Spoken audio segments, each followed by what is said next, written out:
Տիկին Գրիգորյան, մարտին երկրի վարչապետը Նիկոլ Փաշինյանը հայտարարեց, որ եթե առաջիկա ընտրություններում քաղաքացիական պայմանագիր կուսակցությունը չստանա սահմանադրական մեծամասնություն, ապա սեպտեմբերին աղետաբեր պատերազմ կսկսվի։ Արդյոք այս հայտարարությունը ձեր ծառայության օպերատիվ արտաքին հետախուզության ծառայության որոշակի տվյալների հիման վրա էր արված, թե դուք տեղյակ չէիք այդ հայտարարությունից եւ եթե ոչ, ապա արդյոք դուք փորձել եք հասկանալ ինչ հիմքով նման հայտարարություն արվեց եւ փորձել եք արդյոք օպերատիվ հետախուզական որոշակի տվյալներ ստանալ նման հայտարարությունը ճշտելու կամ փաստը արձանագրելու համար։ Ովքեր էին նրանք,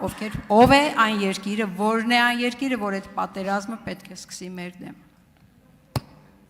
Շնորհակալություն Տիկին Գյուրեղյան հարցի համար։ Ես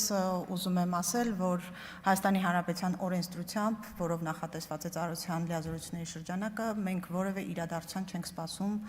տեղեկություններ հավաքելու Հայաստանի անվտանգային ռիսկերի վերաբերյալ, եւ դա անում ենք 24/7 ռեժիմով։ Ինչ վերաբերում է պարոն վարչապետի հայտարարությանը, կարծում եմ շատ տրամաբանական բան է ասել պարոն վարչապետը։ Իր ասածը հետևյալն էր, որ եթե քաղաքական նախընտրական փուլում, քաղաքական մրցակցող ուժերը հարցականի տակ են դնում խաղաղության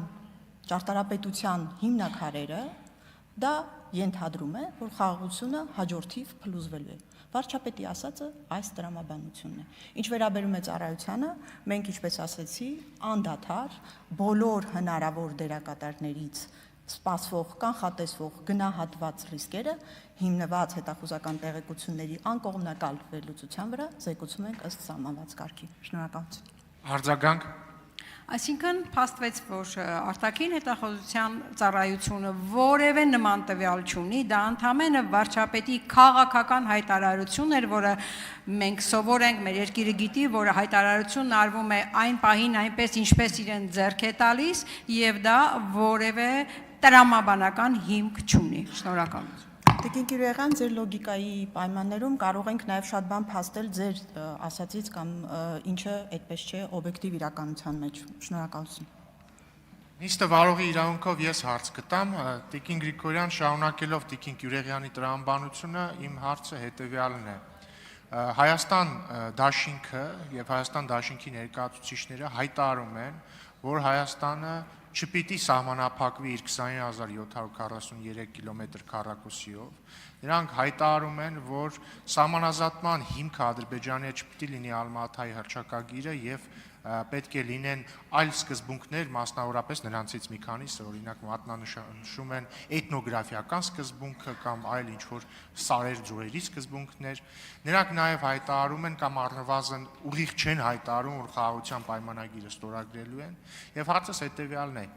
եթե տեսականորեն Հայաստան դաշինքը կամ մեկ այլ ուժ, որը կիսում է Հայաստան դաշինքի առաջարկները, առայն, որ կրկնում եմ, Հայաստանը չպիտի սահմանափակվի իր 20743 կիլոմետր քառակուսիով կամ պիտի վերաբանակցի խաղաղության պայմանագիրը եւ այսպես շարունակ։ Եթե այսպիսի ուժը գա իշխանության եւ անի այն, ինչ խոստանում է, որ պիտի անի, այսինքն այս իմ նշածները ընդունի որպես Հայաստանի քաղաքականություն, արդյոք լայնամասշտաբ պատերազմի հավանականությունը կմեծանա, կփոքրանա, թե կմնա նույնը։ Շնորհակալություն։ Շնորհակալություն, պարոն փոխնախագահ, ըստ էության ձեր կողմից վկայակոչված հայտարարությունները ամենապարզ տրամաբանության պայմաններում խոսում են խաղաղության ճարտարապետությունը քանդելու